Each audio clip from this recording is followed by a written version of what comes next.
نکال دی ہے.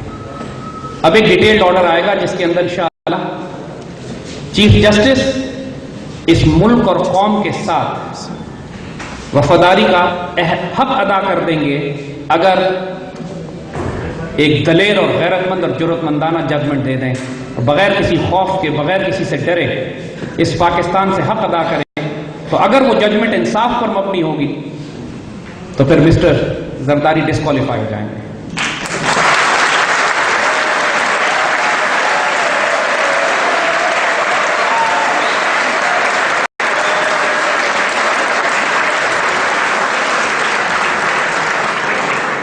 Supreme court نے آرٹیکل 63 کا حوالہ دیا ہے. آرٹیکل 62 63 وہ آرٹیکلز ہیں کہ جس کے تحت کوئی شخص جو ناپاک ہو، پلیت ہو، حرام خور ہو، وہ ملک کا صدر نہیں بن سکتا.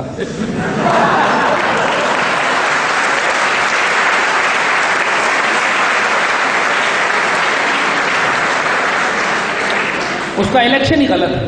لہذا جو یہ کہہ رہے ہیں کہ مجھے امیونٹی حاصل ہے، مجھے کوئی ہاتھ نہیں لگا سکتا، وہ سارا انشاءاللہ ان کا یہ ڈھکوسلا، یہ آوری ٹائر جس کے اندر یہ بیٹھے شیشے کے گھر میں اپنا بہت بڑا بت بنا کے انشاءاللہ یہ جلدی پر آنے والے ہیں انشاءاللہ. لیکن اگر شرط وہ یہی ہے کہ چیف جسٹس اگر ملک اور قوم اور ملت کے ساتھ جرأت و دلیری کے ساتھ وفاداری کا حق ادا کریں، انشاءاللہ مجھے امید ہے کریں گے. سو جنوری کے آخر تک وہ ججمنٹ آ جائے گی، جس کے بعد مزید 1-2 مہینے صرف تصادم اور کیوس اور کرائسس رہے گا. یہ حکومت بہت جلدی جا رہی ہے. اگر یہ سپریم کورٹ کے فیصلے کی وجہ سے نہ بھی جائے تو جو یہ فساد سڑکوں پر برپا کر رہے ہیں، روز پیٹرول گیس بجلی کی قیمتیں جس طرح چڑھا رہے ہیں، جس طرح آٹے دال چینی کا بحران برپا کیا ہوا ہے، جس طرح لا اینڈ آرڈر کے حوالے سے کراچی سے لے کے پشاور تک جو فساد برپا ہے، اس میں سے ایک شخص کو بھی، ایک بغیرت کو بھی اتنی غیرت نہیں آتی کہ استعفیٰ دے دے یا کسی کا جنازہ اٹینڈ کر لے یا کسی کو گھر جا کے تعزیت کر لے.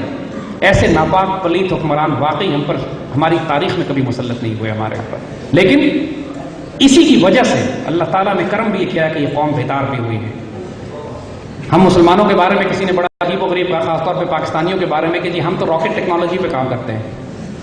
بھائی راکٹ ٹیکنالوجی پہ کیسے کام کرتے ہیں؟ یہ راکٹ کی ٹیکنالوجی یہ ہے کہ وہ بہت تیزی سے اوپر جاتا ہے، بڑی بلندی ہوتی ہے اس کی، بڑا ہر قسم کی رکاوٹوں کو عبور کر کے جاتا ہے، دنیا کی کسی سے ثقل کو توڑ کے نکل جاتا ہے، انتہائی بلندی تک پہنچتا ہے. لیکن شرط صرف یہ ہے کہ اس کی پچھل میں آگ لگی ہوتی ہے.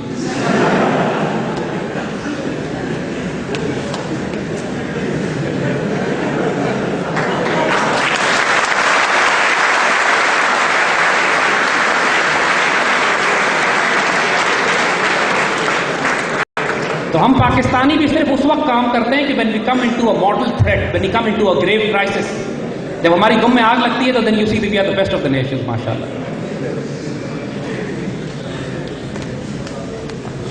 تو اللہ تعالیٰ نے ہمیں جس آزمائش میں ڈالا ہے، ہم نے اپنی تاریخ میں کبھی اس سے بدترین دن ظاہری طور پر نہیں دیکھے. لیکن ایک بات بچوں یاد رکھو، قرآن میں ہمیں یہ بشارت صاف صاف دی جاتی ہے کہ ان مع العسر یسرا، ان مع العسر یسرا. ہر تنگی کے ساتھ آسانی ہے، ہر تنگی کے ساتھ آسانی ہے. جو مایوس ہوتے ہیں وہ تنگی کو دیکھتے ہیں، جن پر اللہ کرم اور احسان کرتا ہے، جن کو اللہ صاحب بصیرت صاحب نگاہ بناتا ہے، وہ اس تنگی میں آسانی کو دیکھتے ہیں اور اللہ ان کو وہ آسانیاں دکھاتا ہے. آپ کو میں مثال دوں، 1938 کی بات ہے، علامہ اقبال کا انتقال ہونے والا تھا. اس وقت تو پاکستان ریزولوشن بھی پاس نہیں ہوئی تھی، اس وقت تو پاکستان ریزولوشن بھی پاس نہیں ہوئی تھی. لوگوں نے علامہ اقبال پہ اعتراض کر دیا. آپ کیا خواب ہمیں دکھاتے رہیں، ناممکنات کی دنیا میں باتیں کرتے رہیں کہ سبق پر صداقت کا، عدالت کا، شجاعت کا لیا جائے گا کام اب تجھ سے دنیا کی امامت کا. آپ کہتے ہیں کوئی اندازہ کر سکتا ہے اس کے زور بازو کا کہ نگاہ مرد مومن سے بدل جاتی ہیں تقدیریں. آپ کہتے ہیں کہ خودی کو کر بلند اتنا کہ ہر تقدیر سے پہلے خدا بندے سے خود پوچھے بتا تیری رضا کیا ہے. یہ تو ہوا ہی نہیں، ہم تو تباہ برباد ہو گئے. آپ انتقال کرنے والے ہیں، قائد اعظم کے پاس مسلم لیگ کا بھی کوئی زور ہی نہیں ہے، پاکستان ریزولوشن پاس نہیں ہوئی، ہمیں پتہ ہی نہیں ہے ہم نے جانا کدھر ہے. انگریز کہتا ہے 25 سال سے پہلے میں ہندوستان چھوڑ کے جا ہی نہیں سکتا. پہلی جنگ عظیم، دوسری جنگ عظیم ابھی شروع بھی نہیں. 1938 کی بات. یہاں پہ دیکھیے جو بات ہم کہتے ہیں، کچھ کام اللہ تعالیٰ اپنے بندوں سے کرواتا ہے، کچھ کام اللہ خود کرتا ہے. اقبال کی بصیرت دیکھیے، اقبال کی خوشخبری دیکھیے، اقبال کا جلال دیکھیے. وہ فقیر جلال میں آگے پر اعتراض کرنے والوں کو کیا کہتا ہے، ذرا اسی کی زبان میں سنیں اور پھر سوچیں کہ اللہ نے فقیر کو کیا کانفیڈنس، کیا یقین، کیا ایمان دیا تھا، کیا ویژن دیا تھا کہ آنے والے دور کی تصویر وہ کس طرح آپ کو دکھاتا ہے. کہتا ہے، وہ خود کہہ چکے اقبال کہ میرے آئینہ افکار میں آنے والے دور کی دھندلی سی تصویر دیکھی. وہ پہلے ہی بتا چکے تھے کہ جو میں بتا رہا ہوں آنے والے دور کی ایک شاندار تصویر ہے، ذرا دیکھو تو سن.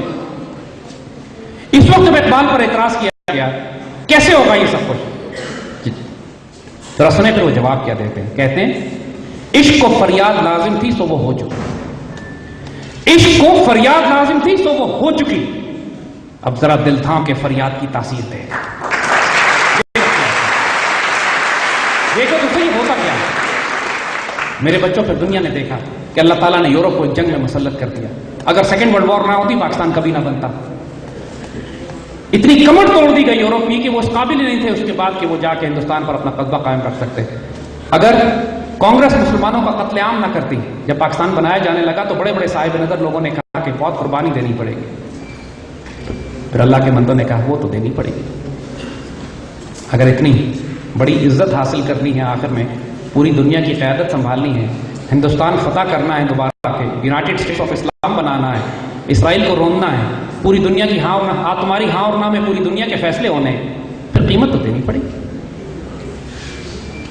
1.25 کروڑ مسلمان گھروں سے نکلے تھے میرے بچوں، آدھے سے بھی کم پاکستان پہنچ پائے۔ تاریخ انسانیت کا اتنا بڑا قتل عام اتنے چھوٹے عرصے میں کبھی نہیں ہوا۔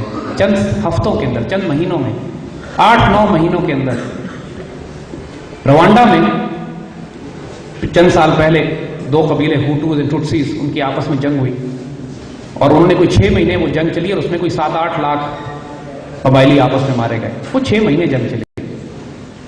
ہندوستان کی ہجرت میں، پاکستان بنانے میں 6 مہینے کے دوران 50 لاکھ مسلمان ذبح کیے گئے، 2-2.5 لاکھ بیٹیاں ہماری پیچھے رہ گئیں۔ آج ہم ایسے لوگوں کو بھی جانتے ہیں کہ جو ان بوڑھی بوڑھی عورتوں کو جانتے ہیں، جو آج ظاہراً سکھ ہیں، ظاہری ہندو ہیں، ہندوستان میں رہتی ہیں، مگر وہ 47 تک مسلمان تھی اور راستے سے اٹھا لی گئی تھی، آج زندہ ہے اور وہ قسمیں دیتی ہیں۔ اور وہ مجاہدین جو کشمیر کے وہاں جہاد آزادی کے لیے کوشش کر رہے ہیں، ان کو اگر پورے ہندوستان میں کہیں پناہ ملتی ہے تو اسی طرح کے گھروں میں، جو ہوتا ہندو کا گھر ہے، ہوتا سکھ کا گھر ہے، لیکن اس گھر کی خواتین ان کو پناہ دیتی ہیں، کھانا کھلاتی ہیں، چھپاتی ہیں، مدد کرتی ہیں، پیسے دیتی ہیں، اس لیے کہ یہ ساری خواتین مسلمان ہیں۔ اللہ تعالیٰ کے بندوں نے جب یہ فیصلہ کیا کہ اس پاکستان کو بناتے ہوئے یہ قربانیاں ہمیں دینی پڑیں گی،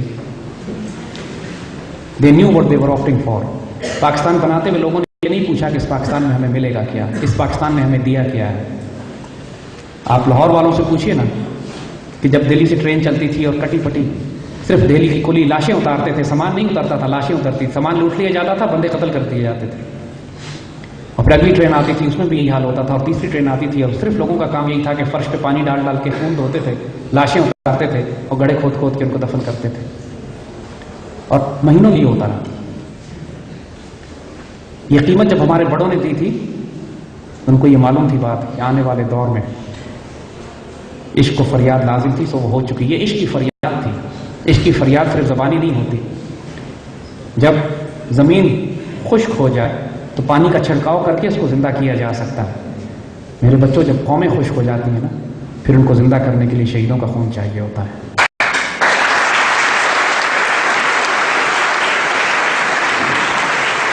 آج اللہ کے فضل سے یہ حکومت باہر جانے والی ہے، ایک انقلاب برپا ہو چکا ہے پوری قوم کے نوجوانوں میں، آپ جیسے بچوں میں، کہ جو پاکستان کی آئیڈیالوجی اور آئیڈینٹی، ہماری آئیڈیالوجی سبز گنبد ہے، ہماری آئیڈینٹی سبز ہلالی ہے۔